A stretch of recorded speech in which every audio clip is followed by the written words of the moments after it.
Carlos City, nag-una na usab sa wildlife conservation. Barangay Sais ning pahigayon og road clearing operations. Public Teachers Association himuong kooperatiba. Certificates of land ownership gitugyan sa syudad ngadto sa homeland beneficiaries. Peso o sa nakadepartamento. BJMP, PNP ug BFP may pahigayon sa ilang tinuig nga New Year's call ngadto kang Mayor Bustilo.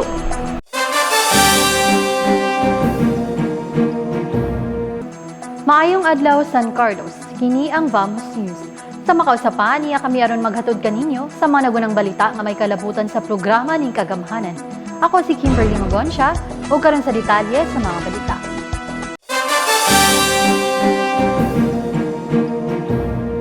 Ang City Environment Management Office Consamo staff nitambong sa workshop sa Emerald Necklace Network Project niadtong Enero 13 dito sa SCC Multipurpose Hall, Marina. Ang San Carlos City gikatakdang manguna sa pagpatuman ni ini nga proyekto uban sa mga empleyado sa SEMA's Coastal Resource Management and Watershed Parks, Protected Areas, Wildlife and Forestry, ug Regulatory Divisions isip mga partisipante ug implementers. Atol sa sesyon, ilang gila mga kritikal nga isyu ug hulga sa agricultural landscape, river system, urban o green spaces, seagrass, mangroves, wetlands, mudflats ug coral reefs. Sa Philippine Biodiversity Conservation Foundation Incorporated Confil Bio Executive Director Lisa Paguntalan Marte, miingon nga ang proyekto nagtumong sa pagkonektar sa nagkalain-laing forest patches ngadto sa mga protektadong lugar, gitawag nga emeralds ug potential nga green spaces, ang mga kwintas ug mga kadena aron mahiusa ang usa ka kwintas sa biodiversity. Matod niya nga ang Biodiversity Actions and Landscape Approach in Nature Conservation, CONBALANCE, na proyekto sa syudad, usa ka biodiversity approach og landscape ug nature conservation, usa ka ehemplo nga modelo sa Emerald Necklace Network ug kini magsilbi nga giya sa ubang LGUs nga nagtinguha sa pagpatuman susama sa mga inisyatiba sa mga berdeng luna, kalamakan ug pagkonserba sa biodiversity. Implementing the Emerald Necklace Network nga project. And this is talking about how we do the connectivity of how we bring together the different patches of forest and to connect it using the emeralds as our protected areas and the necklace and the chains which will be the potential green spaces that we will be building to bring together the biodiversity of rivers. So the Balance Project, Biodiversity Approach to Landscape and Nature Conservation Project of San Carlos City is a model and an example of how this is being implemented, can be replicated, and serves as a model for local government to implement programs on green spaces, wetlands, and biodiversity. Sa wala pa ang workshop, si Paguntalan, City Environment and Natural Resources Officer 1, Engineer Loreto Sanchez, ug mga kawani nihatag og kortesiya ngadto kan City Administrator Attorney Sifanio Libutan Jr. ug mipresentar sa mga plano alang sa 2025, lakip na sa pagpatuman sa Emerald Necklace Network Project sa Dakbayan.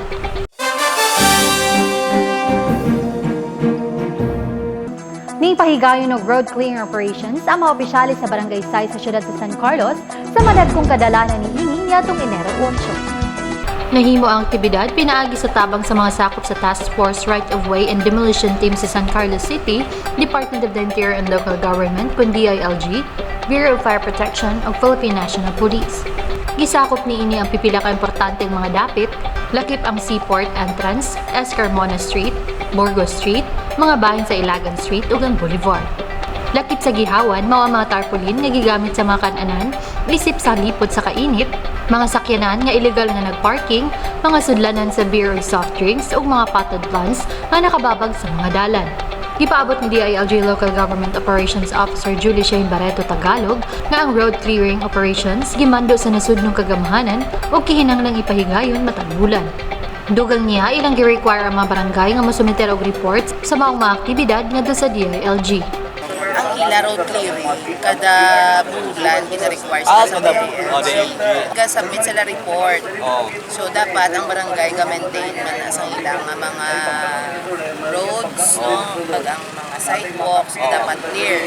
So, pareho ni ang Barangay 6 nag-request ng assistance sa Aton City, kag sa mga national government agencies na nga concerned like sa BFP para ma-assist kung nung may buhaton kay before man isang pandemic ang road clearing taginan. Pero sa una ang DILG ang nagalit pero karon kay di sila ang responsible no sa ilang jurisdiction. So regularly ginatinguhaan man sa barangay nga magkandak sang road clearing. Gipahinumduman ni punong barangay Lumil Dizon sa barangay Sais ang mga individual nga tumano na panawagan sa gobyerno nga hawanan ng mga dalan sa bisan unsang babag alang sa kasinsadgan sa trapiko, kaluwasan sa mga pasahero ug alang sa mas limpyo nga komunidad. Gipasalamatan usab niya nagkalain-laing mga buhatan nga nitabang kanila. Ang akong panawagan nila nga at least tuman lang ta unsay gimando gikan sa ato ang mayor sa atong DILG kay kani dili man ni kayuhan not only di sa barangay ang magkagatuman nami para po ni tanan constituent diri sa amo ang barangay 6 ka at least ma-aware sila sa unsay maayong imong dili kay ingon na kami wala mi kulang mando nila kani ko na 6 ato ang barangay sa kayuhan sa atong barangay mo tuman ta kung say gusto sa taas.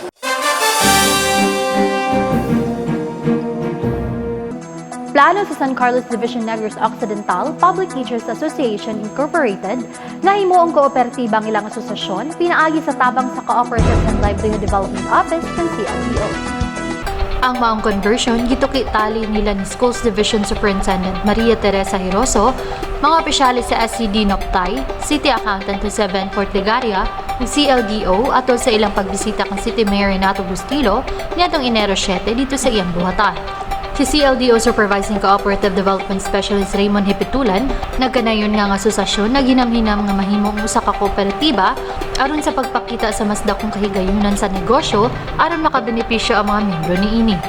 Dugang niya nga ang ilang buhatan motabang sa grupo sa pagpalambo silang organisasyon sa mga kikinanglang lakang alang sa pagrehistro niini sa Cooperatives Development Authority kung CDA, giyahan ng mga miyembro sa mga lagda o gimbuhaton sa kooperatiba.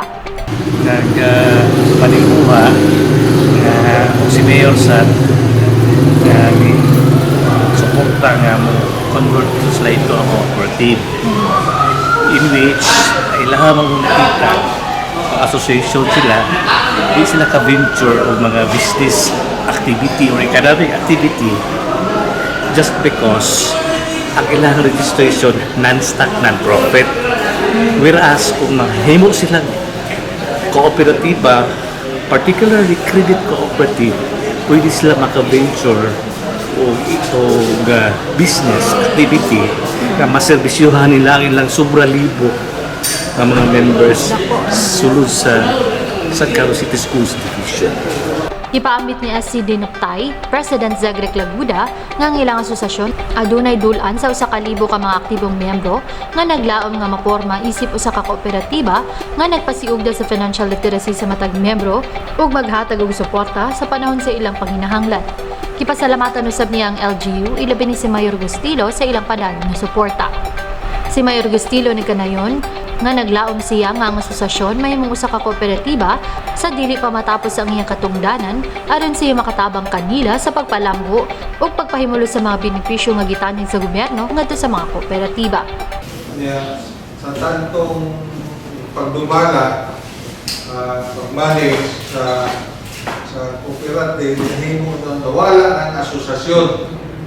Ang nag-manage ang nahimo ng private, which does not serve the purpose of the association for the teacher. Probably with the new association, ay nahinagad na, pupunta na po through your monthly contribution, and I will put up the seed money to start with. Pero wala pong sanay, kung gusto dito lang, gusto dito lang. Sa laing bahin, ang Board of Trustees sa asosasyon, gikan sa unang kadistrito sa San Carlos, mupailawom sa orientation karong Enero 31 ning tuiga nga sundan sa pre-registration seminar nga ipahigayon sa CDA.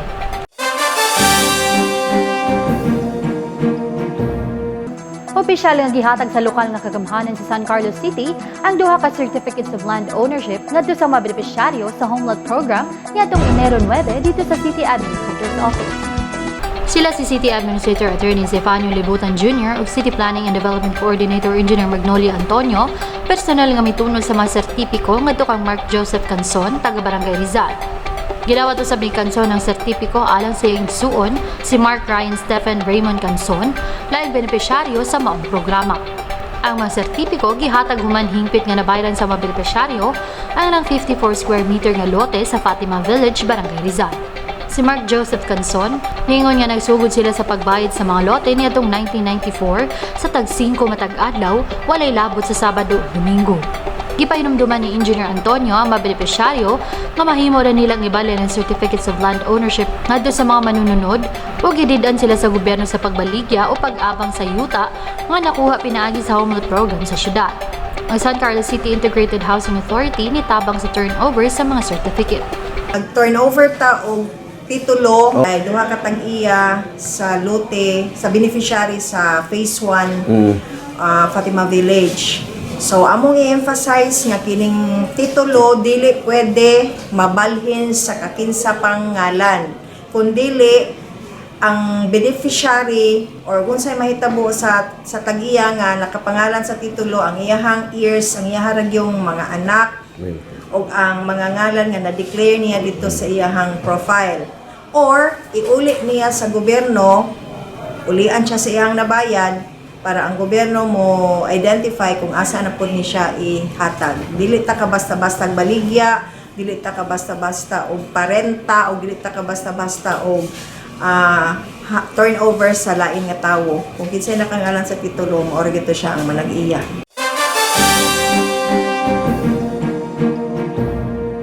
Ang Public Employment Service Office Conpeso sa lokal nga gamhanan sa San Carlos City usa na karon ka departamento.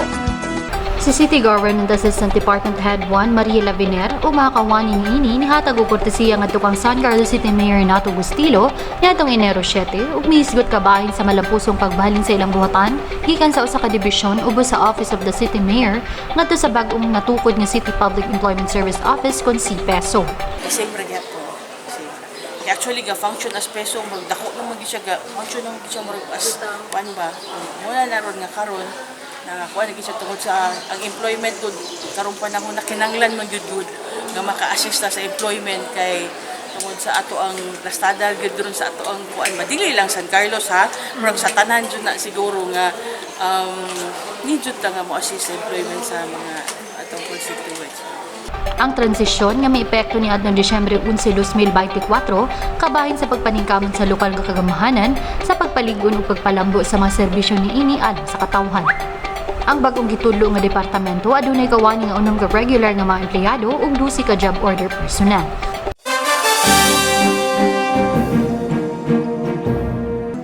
Ang Bureau of Jail Management and Penology kon BJMP, Philippine National Police kon PNP, o Bureau of Fire Protection kon BFP sa San Carlos City, may bisita kang Mayor Renato Y. Gustilo alang silang tradisyonal nga New Year's call niadtong Enero 8 o 9. Atol sa pagbisita, gipaila sa PNP si Police Lieutenant Colonel Basman Makarangal Jr. isip bagong officer in charge sa San Carlos City Police Station nga mipuli sa posisyon ni Police Lieutenant Colonel Lazar Canha, kinsa gi-reassign sa gibiyaan nga post ni Makarangal sa 1st Negros Occidental Provincial Mobile Force Company. Ang appointment nahimong epektibo niadtong Enero 7. Si Makarangal, kinsa kanhi nagsilbi Easy Force Commander sa NOC PMCC sulod sa siyam kabulan, nagtumong sa pagtubag sa mga hagit sa kaluwasan sa publiko sa San Carlos City, pinaagi sa pagpaligon, sa pagpugong sa krimen, pagsulbad sa mga insidente, ug pag-uswag sa moral sa kapulisan. With all my knowledge and skills and trainings, because I'm an intelligence person, I will do my best through my best ability, effort and knowledge to improve the security and safety of the city, especially in responding any crimes and any public safety incidents, calamities, and improve the morale of the personnel of the police station. Because kung low ang moral ng mga tao natin, mawalan sila ng enthusiasm sa pagganap ng trabaho, mawala na yung interest nila, and they will not use their talents and extra effort to do their job, just only a compliance lang.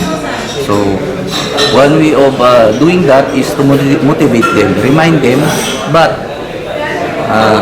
they will also reminded about their discipline and their our rule, our policy regarding in performing the job, especially in administrative issues and criminal issues.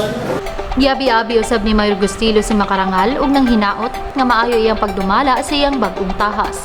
Gipasalamatan ni Mayor Gustilo ang BJMP, PNP ug BFP alang sa ilang mga paningkamot sa safety management sa dakbayan ug nang hinaot nga mas mulambo pa ang ilang serbisyo sa katawhan. Iya usab silang gipahinumduman nga magmaabtik sa pagresponde sa emerhensya ug mo-report dayon kaniya. Actually, is kinabit pa na naman si Mayor ang activity ng sa Bureau of Fire Protection is always there for the benefit of the constituents of San Carlos City. Kami sa Bureau of Fire Protection committed kami to deliver public safety services, especially during disasters and fire emergencies.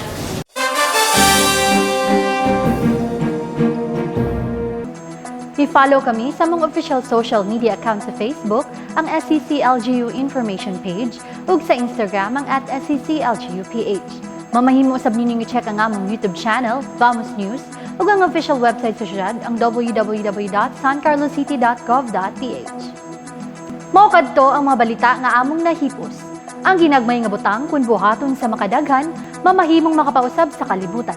Hangtod sa sunod natong panag-uban, daghang salamat ug Vamos San Carlos.